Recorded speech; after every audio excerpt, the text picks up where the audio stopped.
Yeah, a little bit. I mean, again, I feel like it's something that just needs to be looked at more. Um, because we've got again insights from qualitative studies where, we might ask people about how they might control access to voice hearing, for example, in mediums, and they'll talk about structure and, deciding when to have the experience versus not. So it's like awareness of self, and an allowance of access to states and knowing and being able to play. So maybe it is like a different way of understanding the self observer. Um, but yeah, it needs to be unpacked a little bit more, I think. I would like to do more with that because I feel like it's aligned also with mental health, and Psi itself, because I think that, you're going to see more um, authentic transference of meaning. I like that term as well.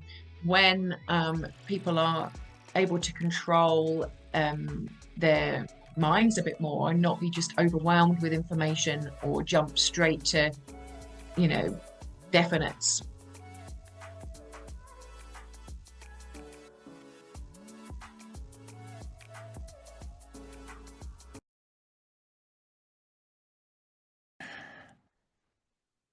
Welcome to Connecting with Coincidence. I am your host, Bernie Beitman, and my new book is out.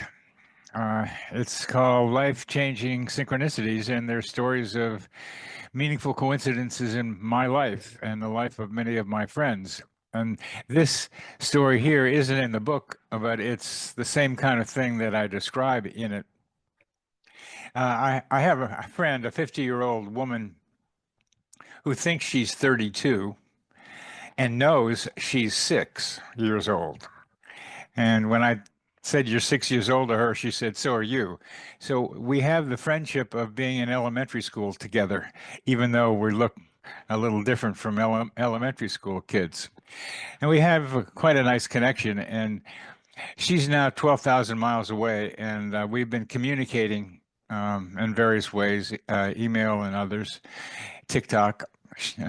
And one day she sends me an email that says, I had a dream that I think will be helpful to you. And she told me the dream, and she knew that I was having trouble with a friend that had been a friend for years, who had betrayed me in a very direct way. And when friends betray you, it's a tough thing. Mm. It just comes out of the blue. Your trust is gone. This dream was helpful to me. So here she had a dream. It wasn't about her.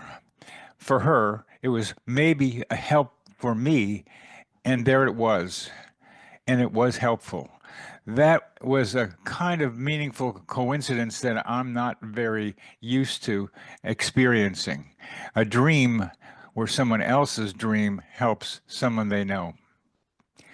Our guest today is Christine Simmonds-Moore, who comes from Great Britain, the UK. I got a PhD from the University of Northampton. She is a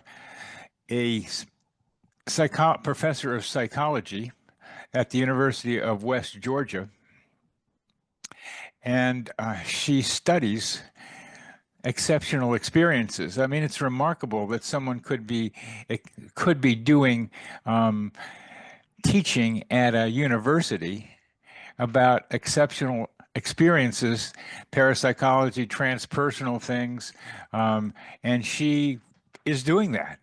She's gotten many grants from the Bial Foundation, for one, and has been able to become a prominent researcher in a field where people aren't necessarily going to be able to pay attention to what these weird things are, but she gives us the data.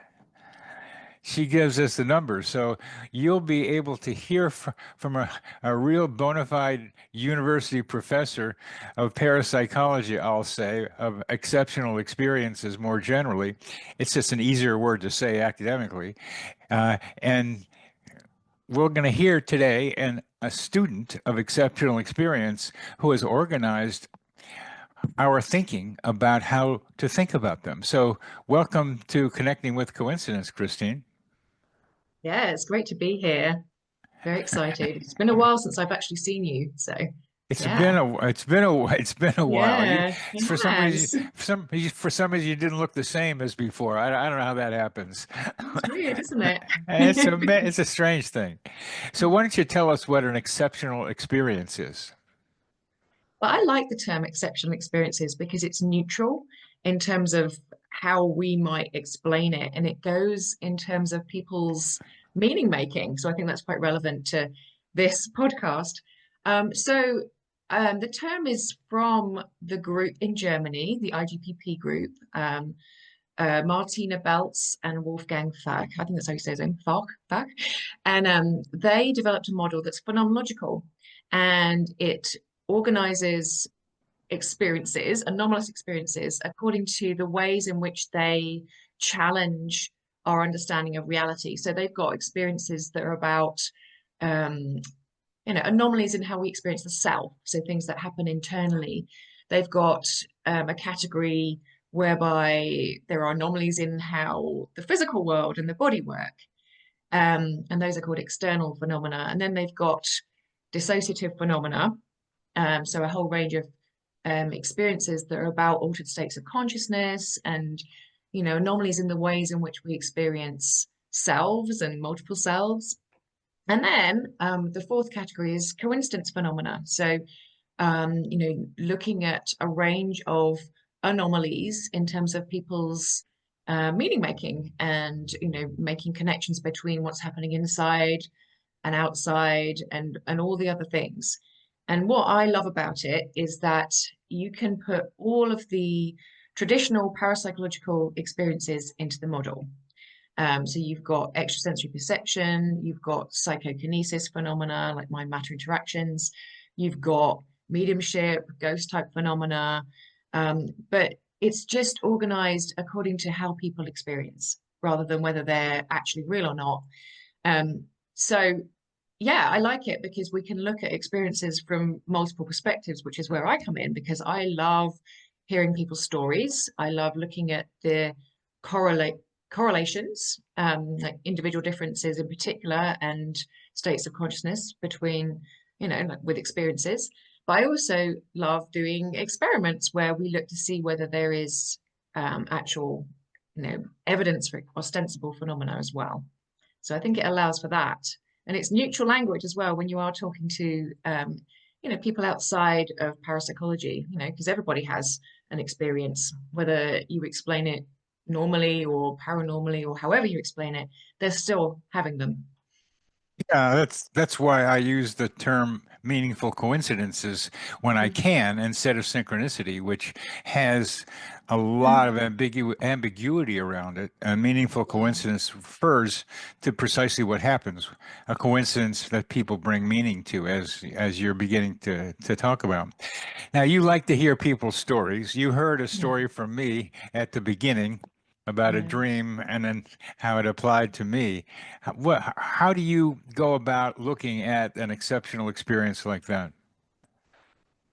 Well, I mean, mostly I am looking at the experiences from multiple perspectives, and I might do a mixed method study where I might have a part where I'm investigating correlates and, evidence for a phenomenon like ghosts. So, for example, we have recently, well, a couple of years ago, finished a psychomantium study. So we had people coming in who had had a previous encounter with a loved one.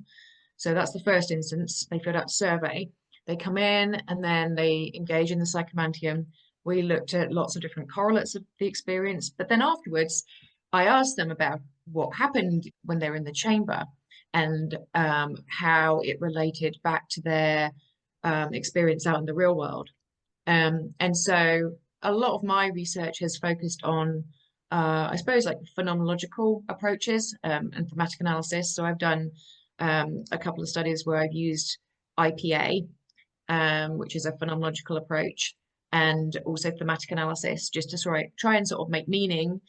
So using more qualitative approaches that are becoming more acceptable to understand the experience, but as part of bigger studies that are looking at lots of different things, so we can understand more then about the experience, like ghosts. And by phenomenological, just to be clear, you mean, okay, just what happened? What? Yeah. Tell me the details, because Hmm. Yes. a lot of times people tell coincidence stories to each other, and they put in so many details you don't know really what they're talking about. So you have to parse what they're saying Hmm. into the real skeleton of the phenomena with the necessary adjectives and descriptors around it. And that's a lot of work. It is a lot of work, and that's the thing, because people oftentimes think that qualitative approaches are easier. They are not. I just did another study in collaboration with John Cruth with aphantasia and exceptional experiences, and that included 10 interviews. Well, Whew, let's describe 10. Aphantasia, because Whew. that it sounds like a Walt Disney movie to me. The Yes, well, there's a relationship. oh, there's a relationship. Yeah. Aphantasia. Uh-huh. Okay. Well, Well, why yeah, don't you because go so go ahead? ahead. Well, you're right. Fantasia is a Disney movie with lots of fantasy scenes and, lots of imagery. And Aphantasia is spelled a bit differently, I think, from the movie, but it's about a lack of visual imagery. So people, and it's complicated too, and that's why like analyzing 10 interviews took a long time. It was epic. But yeah, it's people who do not have voluntary visual imagery. And that doesn't mean they don't have dreams, because some of them do, and they have very intense, vivid dreams. They just can't visualize when they're in the waking state. And then, there's also an assumption that they might not have exceptional experiences, but they do. Not all of them. A subset do, and they have very different ways of experiencing these phenomena than people who are visualizers. But yeah, so it took a really long time. So like, we did Zoom interviews, transcribe them, and then the analysis process just took months, honestly. And then myself and John Cruth were then both doing the analysis independently and then coming together and, exactly what you were saying, like finding, the commonalities that we saw in each of the people's stories, and Yeah, then looking across all of them to see if that we could summarize the meaningful, components across the 10 stories. yeah, yeah. Yeah, That's what I've done with synchronicities and meaningful coincidences. By collecting the stories, you kind of like overlap them, and you put them yeah, up to like on a screen with a light shine behind them, and you see where the overlaps are, and you say, "Oh, that's what a meaningful coincidence is," or yeah. that's what you did. Now I'm gonna see if I can get you to two things here. Back to Hmm. my association to Fantasia, the movie, Hmm. and Yeah. the and the aphantasia spelled differently, but meaning pretty much the same thing. Um, Oh. uh, how coincidental was my association? No, it's not at all. I mean, everybody knows what fantasy is. And I think it's interesting, like, Disney's representation, it's about human experience. You're Uh-huh. seeing lots of exceptional experiences depicted in Disney movies. That's another Yes. project I'd like to do at some point. And fairy tales anyway, you could get into Oh yeah. archetypes there. Oh But, yeah. yeah, I mean, a whole, and I'm seeing Mickey Mouse as you're kind of talking about fantasy, Fantasia, aphantasia. I'm seeing Mickey Mouse doing magic. So I'm seeing the images in my head, but somebody who's aphantasic won't see it in their head. They'll be able to watch the movie just like you or I. So they're kind of having that imagery given back to them. But then if you say the word Fantasia, they would have some kind of knowing of that movie if they've seen it, but it wouldn't be replicated as a sort of movie in their own head. It would be like, I know that Mickey Mouse is in the movie. He is a mouse. Things like that. It's like really factual and interesting, like conceptual knowing, I suppose. Well, Um, let's do this one, because we're stumbling into something that I want. I've been wondering about now. So this is slightly, however we got here, important, because I'm writing about uh, the future of human communication. And one of the problems with communication is the words. There's too many of them. People don't know which ones to pick to make the communication effective. So you're establishing, I'm guessing, but we certainly have established that telepathy is real. And I'm talking about telepathy just in the same space, not at a distance, but just between two people in the same space, where what I'm thinking you can pick up. And that people do that a lot. Sometimes it's because they know the other person very well. Sometimes it's deeper than that. They pick up something. So let's say that we can do telepathy with each other as we are talking with each other right now, and that I can pick up information from you about you without you saying the words. Now let's take that. Let's say okay, that's established, and then let's take the next step, which is that I then can convey to you the movie in my mind that I am describing or trying to describe with my words. So I have a movie like as you described, so and I could see you seeing Mickey Mouse do magic when you told me that. I mean, Yeah. I've had the experience. It's been a long time, but I saw Mickey Mouse doing magic before Fantasia, when some of those earlier Mickey Mouse things. So I could get some idea of what you were visualizing as you were telling me about your experience of Fantasia. So I'm Mhm. talking about a form of communication in the future in which you use a few words and I see the movie, not only see it, I feel it, I experience it, I sense it, almost the way you are experiencing as you tell it. Now, what do you Mhm. think about that as a potential future way of human communication? I think we're already doing it. Well, yeah. I mean, I think do you mean like developing more of a kind of psi way of communicating, like outside of words? Yeah. I mean, potentially meaning based, if like evocation of imagery, perhaps. I don't know. I mean, I feel like that's how humans work. I feel like you're talking about things that are about empathy, perhaps in the immediate, and then extended or expanded empathy in sort of telepathic situations where there's non-locality. Um, I think there's a blurring between what we know normally and parapsychologically there, because we do map other people's experiences into our own bodies anyway. And maybe we might get better at that. I don't know.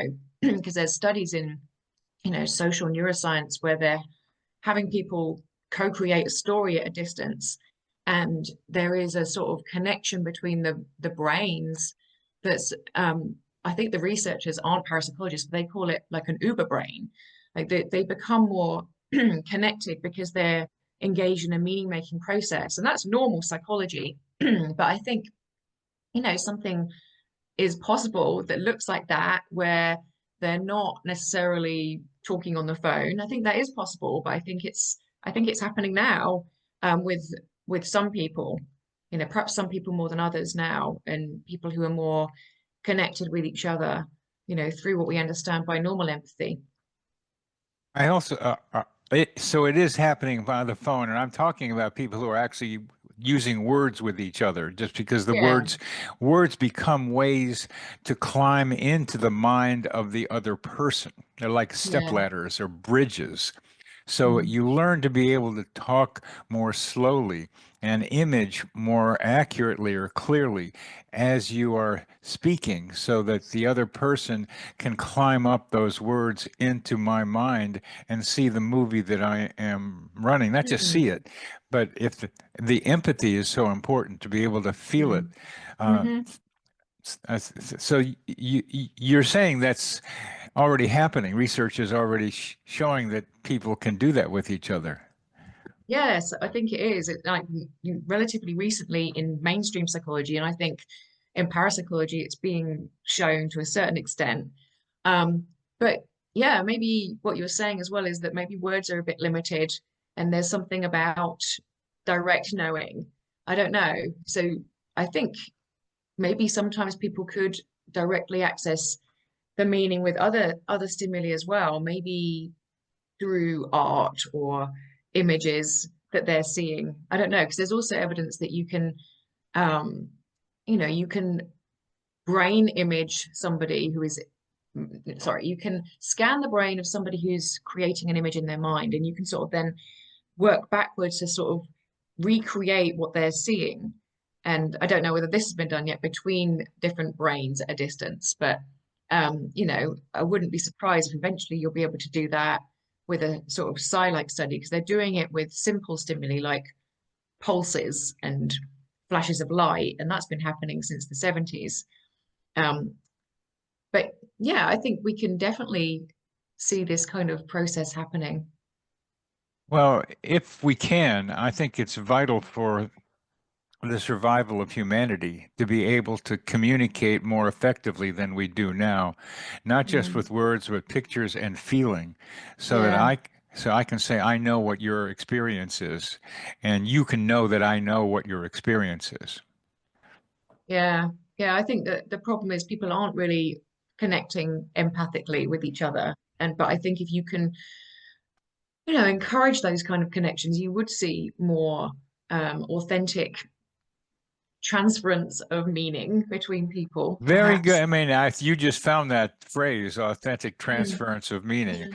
mm, mm, I think that is a that that is a good phrase to keep in mind, authentic transfer of meaning.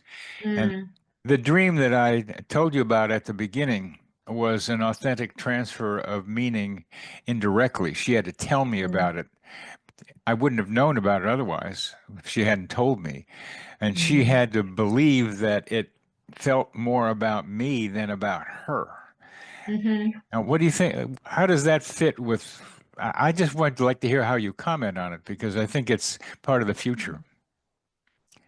Yeah, I don't know, because I think some of these experiences are probably, people finding meaning, and that, it might not be that it was anything to do with you, but then by encountering you later, she recognized that it related to you. So, I mean, it could be at that point she recognized that it wasn't anything to do with her, but it was more useful to you.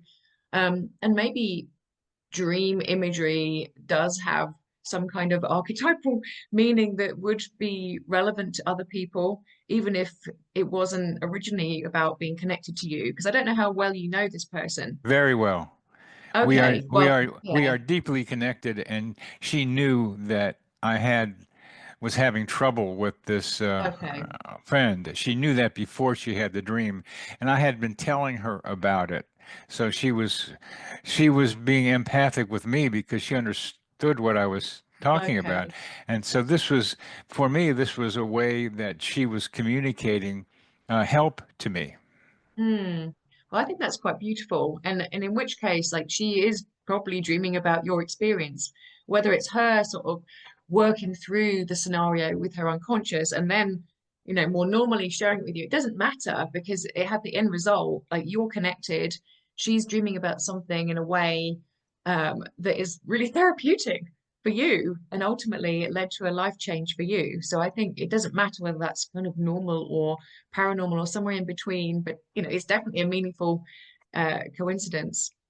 Definitely a meaningful coincidence, and I'm interested in the phenomenology of it as you are. And that's the Mm, way we understand as we try to study this stuff, is mm, that somehow in the dream, and she is very dream oriented. She mm, keeps her dream diary. She does astral projection from her dreams, gets afraid sometimes when she goes too far away, when she's yeah. astrally projecting and has to come back. And then there was this one time when I was floating around somewhere. And and I was just floating around. I don't remember what or where, but I was out there. And then I see her the next day, and I tell her I was floating around out there somewhere, and she said, "Oh, uh, I ran into somebody out there, and I thought it was you." Oh, wow. Wow, that's beautiful. I mean, like dream states are really very, very powerful places for a lot of these exceptional experiences. I love that. I love that there was an overlap in the dream state. That's very cool. Yeah, it's and I'm not even sure to call it overlap in the dream state. It's from the dream state in from which they happen, so you can say that. But the experience she has of being out there and astrally being out of her body and traveling someplace, which I've had less of than she has. I got out to a little dome and go out of it and then get scared and come back again a little bit. So I've been out there, and to be able to run into her there and then again to be able to say, she's, she says, I ran into somebody out there and I thought it might be you. That's And pretty rare. That really it's, is. Like, yeah. well, I talked to a friend of mine and told her about that, and she says she's done that with other people too. So Oh, it's wow. it's like a thing that is like burgeoning up. And what you're studying and what I run into personally is a lot of this weird stuff that's the future of humanity, the kind of thing that we all will have the capabilities of doing. And the reason I bring all this up to you is right now is that we need to have more empathic, more accurate ways of communicating with each other instead of all these words which are tend to be deceptive and double meanings, and you take it the way you think it is rather than what the other person intended it to be. If you actually looking at the movie of your experience of the other person's experience and feeling it, that's a little closer to being able to have accurate communication with the very important word you used, authentic. Hmm. Authentic transfer of meaning. You've got Yeah. a wonderful, you came across a great phrase there, Christine. Yeah. Yeah. I think that's beautiful. Yeah. I should write that down too. Uh, It's, could you just, no, you haven't run across that phrase, but it came out of you. Hmm. What do you think? This just associate to that. I just like to hear what that brings to mind with Hmm. you. Well, I'm thinking about psi. I'm always thinking about how psi might work. And, again, going back to the aphantasics who are not having imagery, they're directly connecting with meaning. I think we can learn from something about what they're doing. There's something about accessing the meaning about certain things, aboutness, um, that maybe we can share with another person if we are connected to them. And so it might be something like you're intimating that it's not just about reading things. Maybe it's about like actually being with and practicing something about deep listening, uh, really talking rather than being on like I don't know Western speed mode. Everyone's like rushing around or like everything's about texting.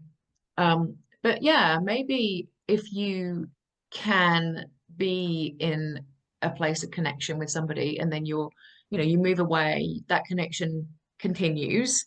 And so then the way in which you're accessing meaning might involve the other person.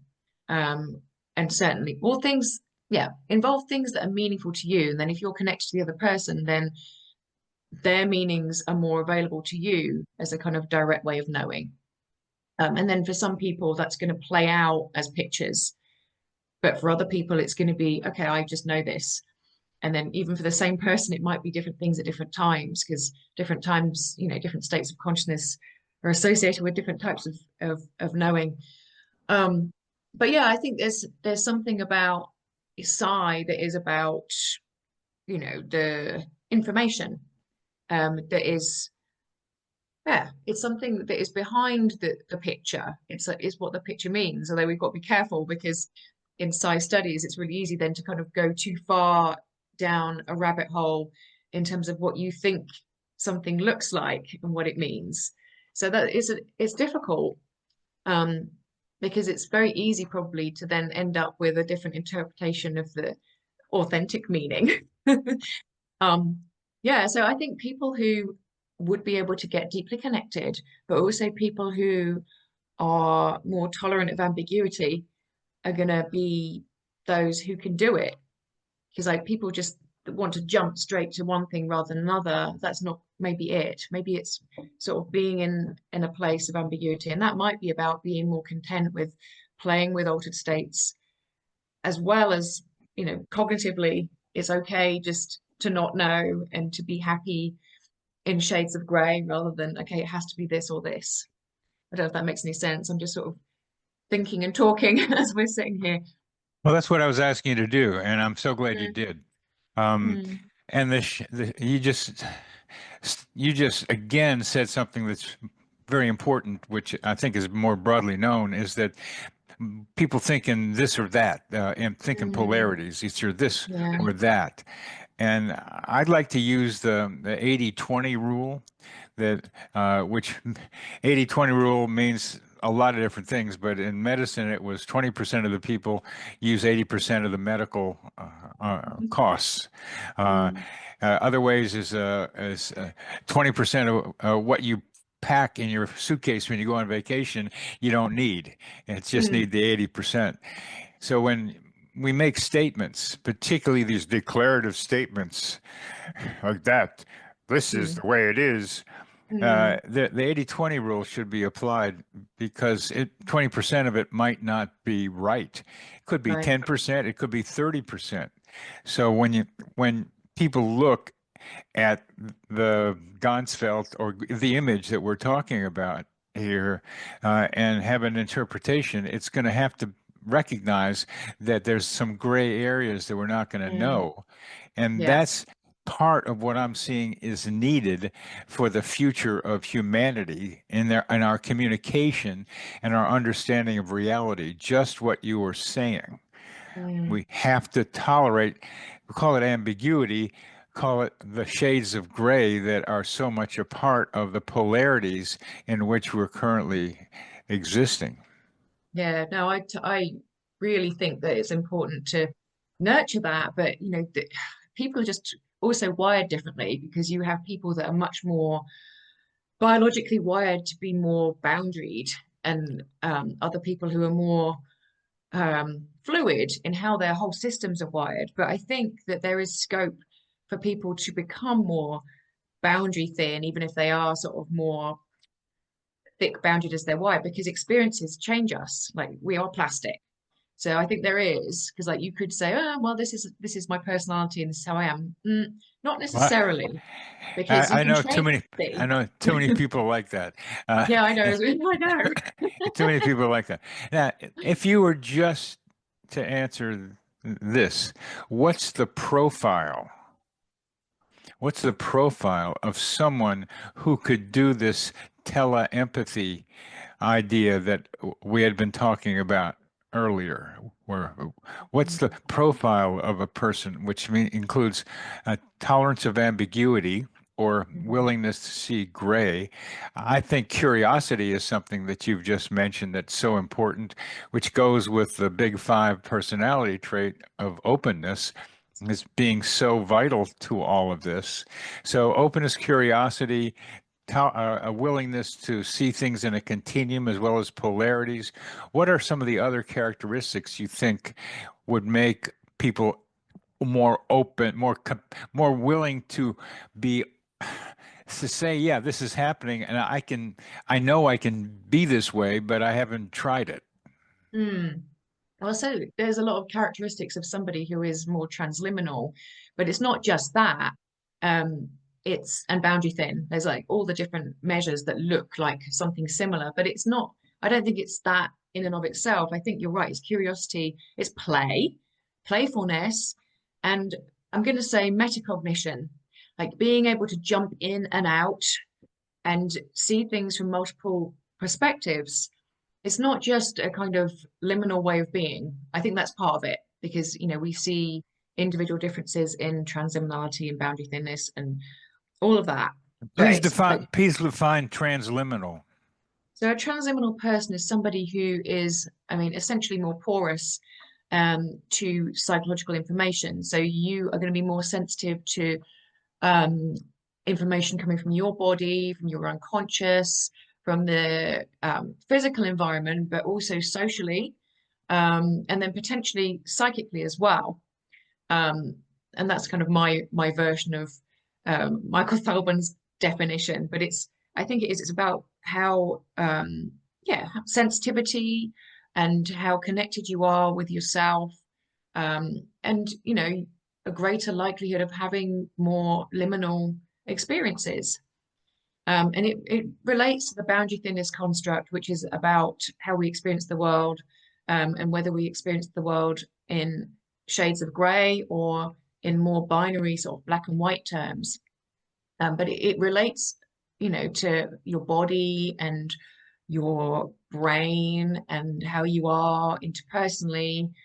But I think if we just look at that, it's not enough because, you could have somebody who's just really sensitive to all of that information, but they might just still jump to, okay, everything's psi, right? Or everything's, if somebody's lower on that scale, nothing is psi. So it's something else. I think it's about, yeah, it's all of that, but it's about being able to dip in and out of these states and being able to play and, have juggle ideas rather than just decide straight away that something's real or not real, for example, or that something is or isn't. Yeah, so I feel like metacognition hasn't been studied enough in parapsychology, but I think it's really important. And I think one of Chris Rowe's students in the UK is also a medium, and I think he was starting to look at metacognition in mediumship and how it might be um, a really useful skill for people who are sort of practice mediums to sort of be able to sort of move in and out and um, yeah, just seeing what Move in and out of what? like different states. So like bound, because you could look at liminality and experiencing phenomena as associated with being liminal. Like so, for example, everybody might experience the hypnagogic state, right? So we're all falling asleep, and you can become more aware of that, and that's fluid and liminal. Um, so you could look at it like that. Like so, you can practice the ability to sort of jump between thinking and feeling like that, where everything's kind of more connected. You might have more imagery. Your thoughts and feelings are more aligned, and you might have more imagery, more psychic insights. But just developing the skill to be able to sort of experience that and then move out when you want to. So maybe with things like rituals, and images like heuristics to sort of jump into the state and out, and being able to reflect on the experience rather than just be in it, and work out when you can apply it. So I think it's things like that that are really missed a lot. Like it's not just about sensitivity and because I study personality a lot, but I think it's complicated. It's a recipe. The term metacognition literally means being able to step back from your own thinking. Yeah. You are expanding the definition, and I prefer now to use the term self-observation. Mm. That we have a self-observer. All of us Hmm. do. And part of what the self-observer can do is metacognition, look at thinking. But you're talking about the self-observer being able to see myself in various different states and still have a cohesive sense of self while I'm in those different states, and then see how those states might relate to each other and help me evolve or just have fun, or be curious and see how reality works. Yeah, a little bit. I mean, again, I feel like it's something that just needs to be looked at more.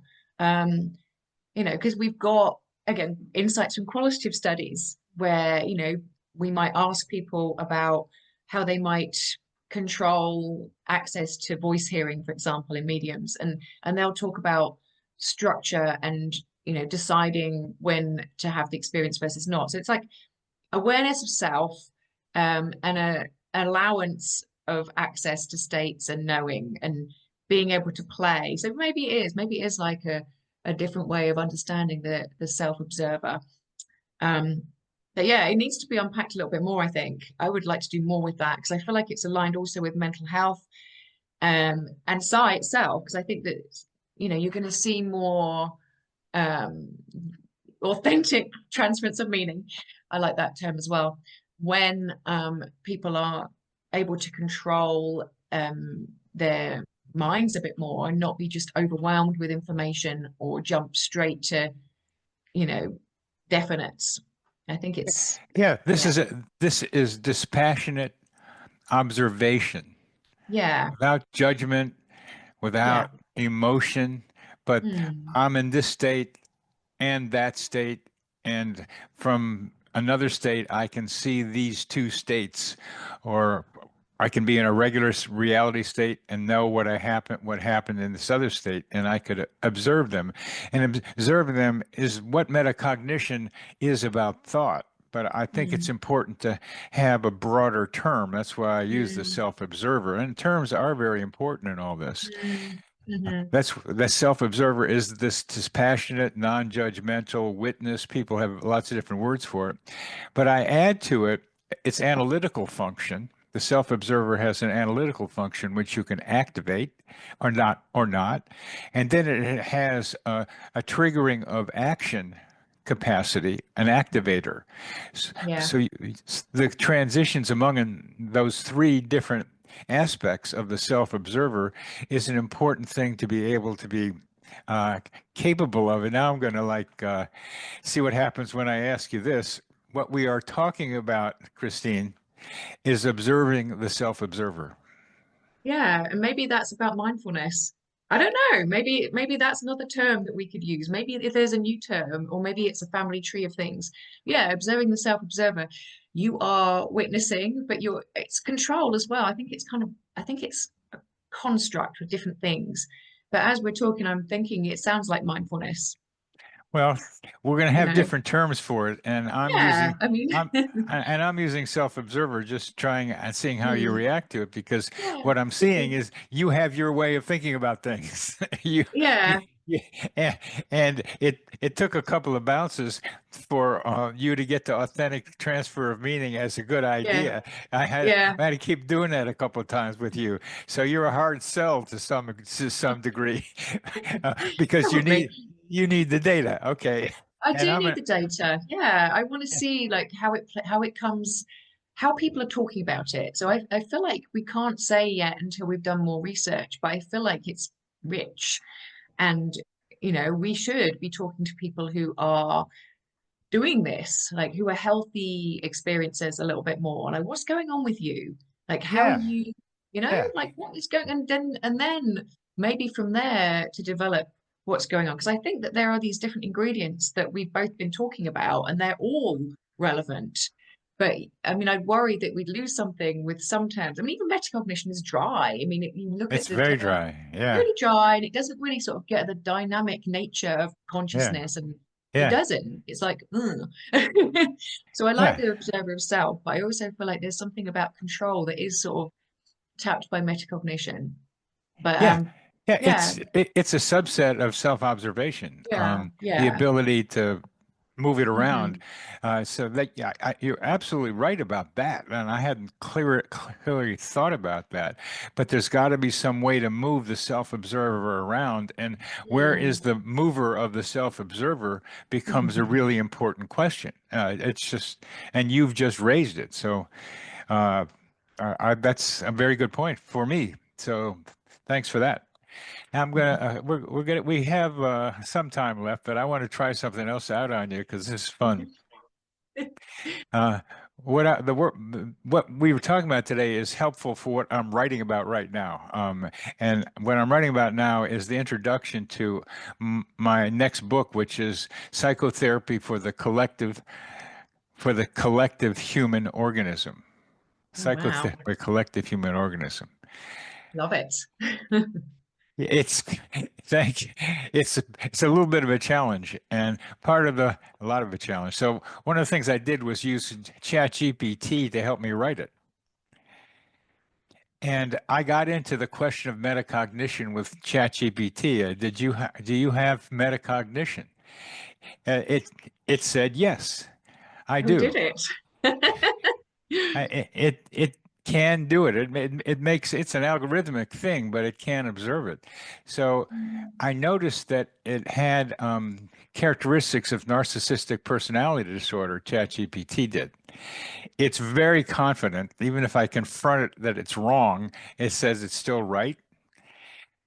It's also this overly complimentary thing, which has gotten so excessive, people are catching it, which is which is ingratiating, sycophantic, um, and these two characteristics of I know what's right and being overly complimentary are characteristics of narcissistic personality disorders. Yeah. So so I started trying to do psychotherapy with ChatGPT and DeepSeek. And DeepSeek finally got around to admitting that it could do metacognition. And with a series of steps, I got it so that it was willing to be engaged in psychotherapy because it had the ability to observe its own algorithmic activities. And Wow. that's what we got. And then I have this ran into this guy by coincidence who knows AI very well. And we've just written a paper on psychotherapy for the collective uh, for the AI bots. Because if this narcissism continues, it's going to Mm. get deeply embedded in the AI chatbots, and it's going to get worse, just like some kid who hasn't been changed a lot. What do you think of that? I, I think that's really fascinating. Where's the paper published? Oh, it hasn't been published. We did it in a week last week. Oh, yeah. I mean, this stuff is really fascinating. Because I know people differ in their opinions on AI, and I feel like I'm sort of resistant to it. But I know a good colleague of mine at West Georgia really believes in the power of AI for individual therapy as part of therapy, not to replace human therapists, but to kind of help people. Um, but yeah, I mean, people are starting to engage with it so much that if it is becoming pathological, then that's going to then influence humans. And so I think that that's important if people are becoming increasingly dependent on AI or playing with AI. I Oh, don't know. it's Yeah. it, I know someone for where AI saved my soul, he said. Yeah. No, And I it's think it's very ingratiating, and it was deluding this guy into thinking he was doing fantastically good work when he was actually doing something that's harmful to humanity. no. So Yeah. AI was aiding him doing something that has some negative construct aspects to it, which is why I think the AI was overly complimenting him. But that's one Mm, thing that the AI needs to change. And if it doesn't, it's going to just make people yet more narcissistic, is what's going to mm. happen. Yeah, I don't like that at all. Well, that's what we've got, and you have to be careful about people use it in therapy. Because do you want to have a therapist who's a narcissist? Well, you Yeah. have one in ChatGPT, ladies and gentlemen. Mm, I'm gonna send you a Psychology Today post that got published a couple of weeks ago. Uh, is your AI bot too certain and too nice? mm, And that gets to these qualities. So that was the beginning of the paper that this computer scientist and I put together. But one final thing as we wrap this up. When I talk about the collective human organism, I'm suggesting that there's a collective human mind, and that human mind can have a collective self-observer. that's very interesting. How's that interesting to you? Well, I mean, you're kind of getting into like spiritual territory with that, perhaps. I don't know. Um, Yes, yes. and maybe, but then maybe you need all the individuals to be that observer. Or are you kind of suggesting that there is one observer? I don't know what that would look like. It would Each it person would has to it, participate. it would be an aggregation of human Mm, observers. It would have to be. One mm, isn't enough. It'd be an aggregation. And then looking for the qualities that would make someone potentially capable of being part of that aggregate self-observer is part of what we are talking about today. absolutely, because it sounds like mental training, mindfulness training, becoming more self-aware, more empathic, um, not narcissistic, but balanced, and accessing states that we are still not as familiar with, particularly in the West, and being content in those states, because in those states we are more able to connect with other minds.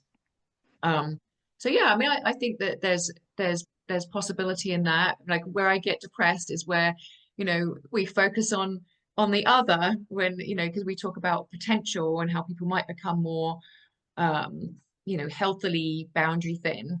But a lot of people like definites, and maybe because of fear, I think it's comforting to have definites and follow strong leaders. So I don't know. You'd have to have a certain proportion of the population who would be moving into those ways of being. And I don't know if I trust humans enough to do that, but I hope so. I hope humans will realize the value in connecting more with themselves and others by Oh, doing that. it has to happen. Mm. It has to happen. And what I am like, going, Christine, give me give me a good way of evaluating whether someone it fits the capacities that we're talking about. Please. The capacity, well, I mean, I suppose that depends on how you define transpersonal development. That's a whole other can of worms because everyone's talking about it in different ways. But I would say it's people who are more connected with themselves and others on multiple levels, integrated. I think integration is one way to look at it. So, you have to be doing the mental work on yourself. You have to be socially connected, um, and environmentally connected. You have to be participating. So you shouldn't just be like off meditating just to sort of develop yourself. You have to develop yourself in relation to others. And those kind of, like, I suppose like Jorge Ferrer's kind of ideas appeal to me rather than just, people becoming more narcissistic because you can, like you can develop in that way, but then not be developed. So yeah, I think it's, we need to have ways to connect more with others. And that's a thing, that's a problem because, we've got social media and reliance on AI, as you were talking about, and that could make us more isolated. So somehow we need to get more socially connected again and environmentally connected to be able to do it, I Yeah, think, and to yeah. realize it's healthy. You're saying the fundamentals, Mm, self-development, more expansive, mm, more liminal capacities, and yeah, observing those yeah. capacities, more connected to other people and being relating to other people, and to nature, which we just didn't talk Yeah. much about, but we have to Mm, know the natural world very well. And those are three fundamentals that have to be part of any development of a collective self-observer. Those people have to have those qualities. So definitely. that's the step in that direction. I Do you have a definition? I mean, an operational definition of authenticity? I mean, it could sort of relate to the other things that we've been talking about being connected in a balanced way with yourself and others, so that you can access meaning without too much interpretation. I don't know, like direct meaning, directly connecting with meaning, fundamental meaning. Maybe that's it. I don't know. You put me on the spot. Oh, I can't hear you. You've lost your sound. There we go. It's an important word Mm, because, and this is where we'll have to end because we're near the end of this. I think we can identify um, somehow a primary, personal, authentic, vibrational signature in each one of us. That, that we're all vibrating. Everything's vibrating.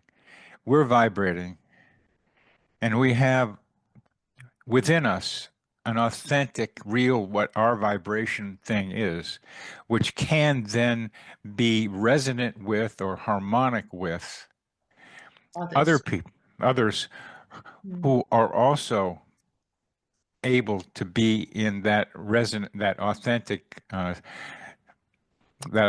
almost like a thumbprint state of resonance, of frequency.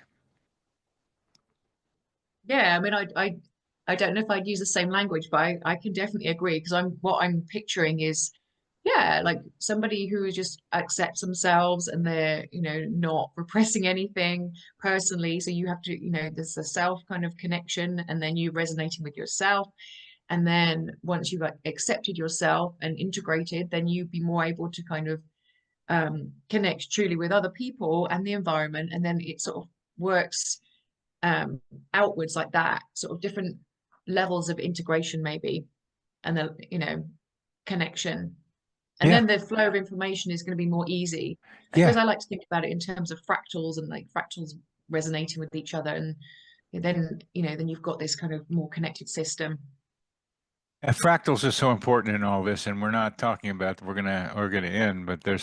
something there's something about fractals and pattern repetition fundamentally. This whole thing is about patterns being repeated in different ways, and this is all, and there are fundamental patterns, fundamental fractals. Fractals don't cover all the patterns I'm talking about because there are different kinds of patterns, but the repetition of patterns is fundamental to this reality. Yeah, totally agree. Yeah, and I've been playing with fractals a lot with my own writings, and I did a little study on myself, and it was very cool, very interesting to see how the psi works differently with a fractal induction compared to another one. Yeah, it's cool. It's got potential as well for looking at all of this. So glad you're having a good time doing what you're doing. Yes, I love it. I just don't have enough time to do it because I have classes that take over my life, but it's fun. It's It's fun. it's the trouble with reality. It somehow intrudes, but that's the Yeah, trouble. We're trying to understand reality, and it's so yeah, important to be called back into regular reality because that's again a liminal state that we need to go back and forth between. And as you yes. were able to say, you can't just be meditating all the time and not interact. And you Mhm. can't be interacting all the time without getting in touch with yourself. And Mhm. these are liminal states that are pretty basic that we need to be able to go back and forth between. And you're saying that, and you're doing that, and complaining about it for good reason. And it's good. It's good that you have to do it. Yeah, And definitely. that's that's that's good. Yeah. Uh, I'm so glad we had this chance to talk, Christine. Yeah, it's really nice to see you again, and good luck with the book. I'm intrigued, and I'd love to read the articles that you're working on. It sounds really I up my I will alley. I'll send you the Psychology Today thing, but I'll send you another one. It's about the relationship between empathy and projection. Oh, okay. Yeah. Let me know what you think of them. Okay. Yeah, definitely send them to me. That sounds exciting. A nice kind of Psychology. work avoidance strategy.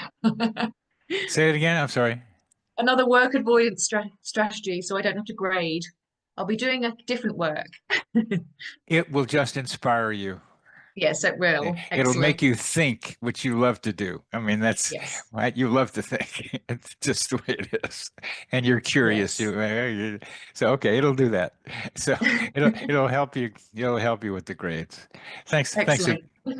Thanks again, Yeah. Christine. No, it's great to see you. I hope to see you again soon. Bye. Thank